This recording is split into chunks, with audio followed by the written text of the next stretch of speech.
ये तीर रूपी हमारे शब्द, जैसे बाण से छोड़ा तीर वापस नहीं आ सकता, उसी तरह मुंह से छोड़े गए शब्द वापस नहीं आते। हमारे मीठे बोले गए शब्द हमें प्यार दिला सकते हैं, उसी प्रकार हमारे कठोर वचन हमारे दुश्मन भी बना सकते हैं और आपको क्षति भी पहुंचा सकते हैं। कई बार तो हमारे शब्द किसी को इतना दुख दे देते हैं कि सामने वाला इंसान फिर हमारा दुश्मन ही बन जाता है और हमारी जान लेने तक को तैयार हो जाता है। उसके मन में हमारे बोले गए शब्द ही चलते रहते हैं और वो सोचता है कि उसने मुझे ऐसा बोला तो बोला कैसे, उसकी इतनी हिम्मत कैसे हुई, उसने मुझे भरी सभा में लज्जित किया है, अब वो नहीं बचेगा।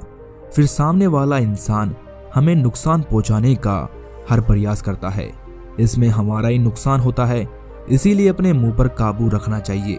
आज मैं आपको एक ऐसी कहानी सुनाऊंगा जो आपको ये सिखाएगी कि कहां और किन स्थानों पर हमें हमेशा चुप रहना चाहिए, जिनसे हमें कभी भी मुसीबत का सामना ना करना पड़े। एक नगर में एक युवक रहता था और वो युवक बहुत ज़्यादा बोलता था। वो किसी ना किसी विषय को लेकर एक दूसरे से कुछ ना कुछ कहता ही रहता था।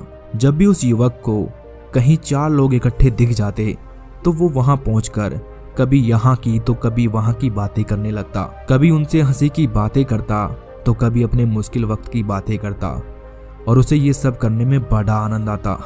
चाहे कोई उससे कुछ पूछता या फिर नहीं पूछता, परंतु फिर भी वो अपनी तरफ से कुछ ना कुछ सुझाव देता ही रहता। उसे इस बात की बिल्कुल भी फिक्र नहीं रहती कि लोगों को उसकी बातें अच्छी लग रही है या फिर नहीं लग रही। उसे तो बस ज्यादा बोलने से मतलब रहता, बिना मांगे दूसरों को सलाह देना कि तुम ऐसा नहीं वैसा करो, यही उसकी आदत थी। उसकी इसी आदत के चलते लोग उससे परेशान होकर दूर दूर भागने लगे। जब भी लोग उसे देखते तो कहते, अरे भाई चलो चलो यहाँ से चलो, बकवादी आ रहा है। अगर एक भी क्षण यहाँ रुके तो वो अपनी बातों का पिटारा खोल देगा। वो किसी की कुछ भी नहीं सुनता, बस अपनी बकबक करता रहता है। उस युवक को देखकर कोई उसके मुंह पर तो नहीं कहता, पर पीठ पीछे सब उसकी निंदा करते थे कि अजीब आदमी है, सिर्फ अपनी कहने से मतलब रखता है, दूसरों की तो सुनना ही नहीं चाहता। और जब वो युवक किसी से कुछ कहता तो कोई भी उसकी बातों को गंभीरता से नहीं लेते थे। अब तो उस युवक को भी ऐसे लगने लगा था कि सब लोग उससे परेशान हैं। वो सोचता है कि लोग मेरी ज्यादा बोलने की आदत के चलते मुझसे बचते हैं, मेरी इसी आदत के चलते लोग मुझे पसंद नहीं करते। दोस्तों याद रखना, जब लोग आपसे बचने लगे तो समझ जाना कि आपकी कोई आदत है जो लोगों को पसंद नहीं आ रही है, जिसके चलते वे आपसे बात नहीं करना चाहते। और जब लोग आपसे बात नहीं करते तो ये बड़े दुख की बात होती है, क्योंकि जब कोई हमसे नहीं बोलता है तो हमें अकेला लगने लगता है। उस युवक के साथ भी कुछ ऐसा ही हो रहा था, क्योंकि लोग उसे देखकर उससे दूर दूर रहने लगे, कोई उससे बात नहीं करता था, जिस कारण वो दुखी रहने लगा और अपने आप से कहने लगा कि मैं कैसे इस ज्यादा बोलने की आदत को खत्म करूं, अब कोई भी मेरे से बात नहीं करता। एक दिन वो युवक ऐसे ही चिंतित सा बैठा था, तभी उस रास्ते से एक बहुत ही ज्ञानी महात्मा गुजर रहे थे। उस युवक के चेहरे के ऐसे भाव देखकर महात्मा ने उससे पूछ ही लिया कि अरे भाई, तुम किस चिंता में उदास बैठे हो। जब उस युवक ने महात्मा की बात सुनी तो उनसे कहने लगा कि महाराज, मैं क्या करूं, कोई मेरे से बात नहीं करता, सब मेरे से दूर दूर रहते हैं, क्योंकि मेरी आदत बहुत ज्यादा बोलने की है और मैं अपनी इसी आदत को बदलना चाहता हूं, लेकिन मैं चाहकर भी अपनी इस आदत को बदल नहीं पा रहा हूं। उस युवक की बात सुनकर महात्मा जी ने उससे कहा कि वत्स, जो व्यक्ति अधिक बोलता है उसे ऐसे लगता है कि सबसे ज्यादा वही जानता है।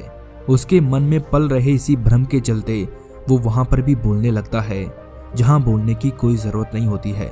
और जो व्यक्ति ये सोचता है कि अभी वो कुछ भी नहीं जानता है, उसे अभी बहुत कुछ सीखना है, वो कभी अनावश्यक नहीं बोलता है और न ही किसी को बिना मांगे सलाह देता है।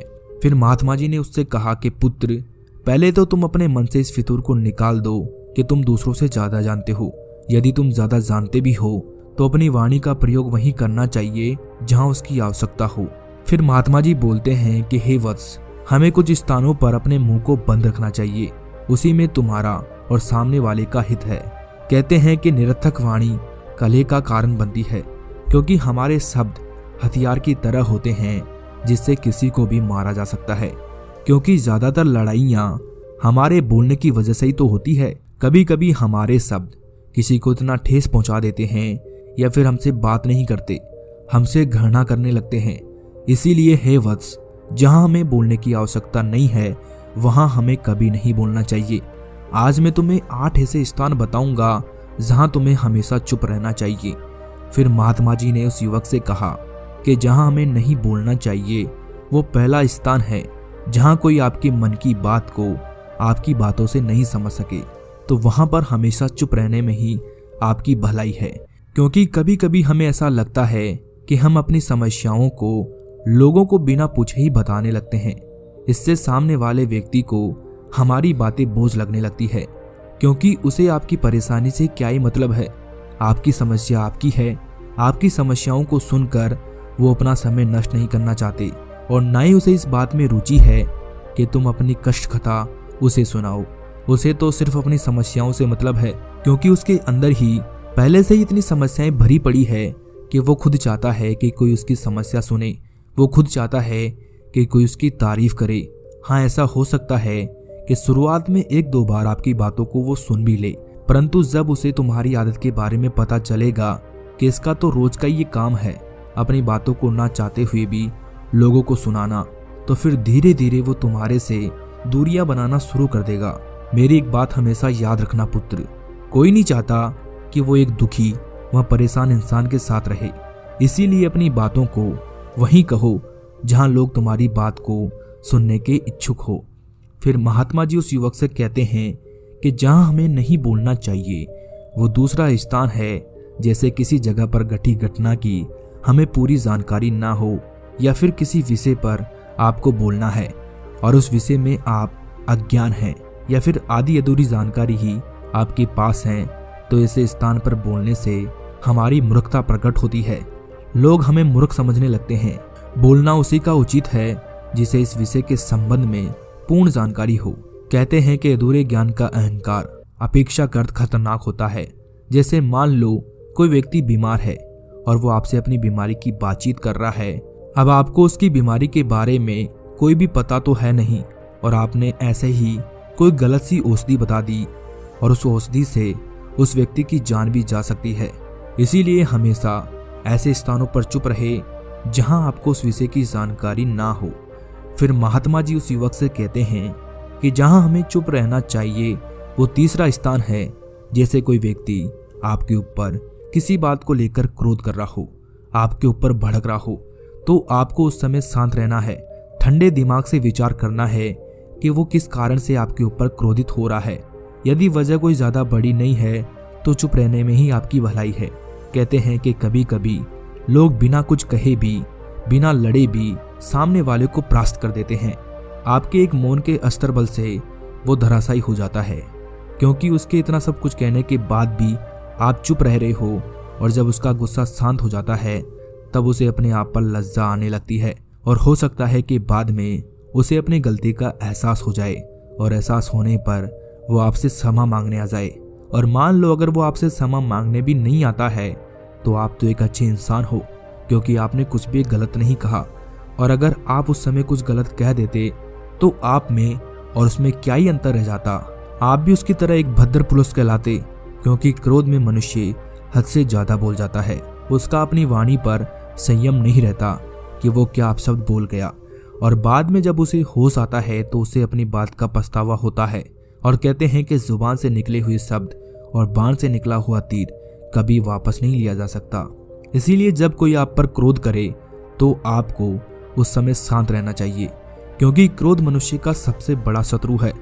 और दूसरी बात, यदि वो मूर्ख है तो वो आपके चुप रहने को कमजोरी भी समझ सकता है। लेकिन विद्वान लोग कहते हैं कि समाशील मनुष्य में एक ही दोष होता है कि समाशील मनुष्य को लोग असमर्थ समझ लेते हैं, किंतु समाशील मनुष्य को ये दोष नहीं मानना चाहिए, क्योंकि समा बहुत बड़ा बल है, क्योंकि समा से लोग शत्रु को भी वश में कर लेते हैं। फिर महात्मा जी उस व्यक्ति से कहते हैं कि जहां हमें चुप रहना चाहिए वो चौथा स्थान है जब कोई व्यक्ति आपके सामने किसी और इंसान की बुराई कर रहा हो, तो आपको उस समय उसकी बातें अनसुनी करनी है। कभी भी उनकी बातों में सम्मिलित नहीं होना है। जहां पर दूसरों की बुराई की जा रही हो, निंदा की जा रही हो, हंसी उड़ाई जा रही हो, यदि तुम भी उन निंदक लोगों में सम्मिलित हो जाते हो तो याद रखना वो व्यक्ति तुम्हारी भी बुराई किसी और से कर सकता है। क्योंकि जो व्यक्ति किसी और की बुराई तुमसे करता है तो वो तुम्हारी बुराई भी अवश्य करेगा। फिर महात्मा जी उस युवक से कहते हैं कि जहां हमें चुप रहना चाहिए वो 5वां स्थान है जहां कोई व्यक्ति आपसे अपना दुखड़ा, अपनी परेशानी, अपनी समस्या आपको बता रहा हो तो उस समय आपको शांतिपूर्वक उसकी बातों को सुनना चाहिए। यदि हम किसी की समस्याओं को सिर्फ चुप रहकर सुन भी लेते हैं तो सामने वाले को बहुत बड़ी शांति मिलती है, उसे बहुत अच्छा अनुभव होता है। महात्मा जी उस युवक से कहते हैं कि जहां हमें चुप रहना चाहिए वो 6वां स्थान है जहां कोई योग्य व्यक्ति उपदेश दे रहा हो और लोग उसे ध्यान से सुन रहे हो। तो ऐसे स्थान पर भी हमें चुप ही रहना चाहिए, क्योंकि कभी कभी कुछ लोग उसकी बातों को बीच में ही काट कर तर्कपूर्ण व्यंग्य करने लगते हैं। इससे होता क्या है कि आप उन सबके बीच में हंसी का पात्र बन जाते हो।